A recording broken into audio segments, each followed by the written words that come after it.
Finance department ने कुछ यहाँ पर सिफारिशें की है। सरकार को कहा है कि हमें ये बंद करना होगा, जिसमें कल्याणकारी योजनाओं की बात की जा रही थी, जिसमें डेवलपमेंटल वर्क्स की बात की जा रही थी, और जिसमें बिजली बोर्ड को प्राइवेटाइज करने की बात की जा रही थी, बहुत सारे डिपार्टमेंट्स को मर्ज करने की बात की जा रही थी, नई भर्तियां ना निकालने की बातचीत की जा रही थी, स्टेट स्पॉन्सर्ड स्कीम्स को बंद करने की बात की जा रही थी, सब्सिडीज को बंद करने की बात की जा रही थी। ये सब ठीक है, ये रिकमेंडेशंस है और वित्त विभाग का इसमें इस तरह की राय देना बनता भी है, क्योंकि इस समय पर प्रदेश की स्थिति ठीक नहीं है, क्योंकि रेवेन्यू डेफिसिट ग्रांट जो है वो केंद्र के द्वारा बंद कर दी गई है।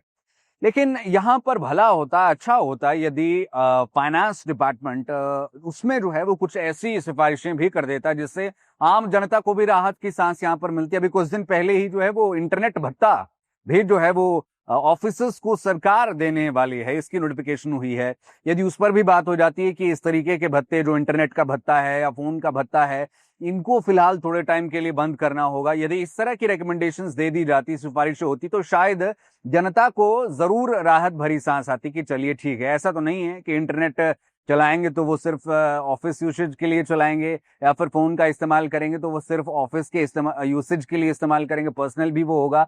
तो वहां पर ऑफिसर्स जो है वो थोड़ा बहुत कोप अप कर सकते हैं, और उसमें वो एक तरीके से संकेत दे सकते थे। हालांकि इससे पैसा तो कितना ही बच लेगा, लेकिन इसे एक तरीके से संकेत जाता कि सभी जो है वो इस चीज को लेकर के सीरियस है। दूसरा, यहाँ पर जो अपने हमारे जनप्रतिनिधि हैं, एमएलएज हैं, एमपीज हैं, यदि इनके भी कुछ भत्तों में कट लग जाता, मतलब कुछ समय के लिए, जब तक आर्थिक स्थिति ठीक नहीं है, चाहे मोबाइल फोन्स के भत्तों की बात करें या फिर और कुछ एक भत्तों की बात करें, या फिर जैसे कुछ समय पहले सैलरीज बढ़ाई गई थी, उनको फिर से उतना ही कर दिया जाता जितना पहले थी, थोड़े समय के लिए, जब तक स्थिति ठीक नहीं हो जाती।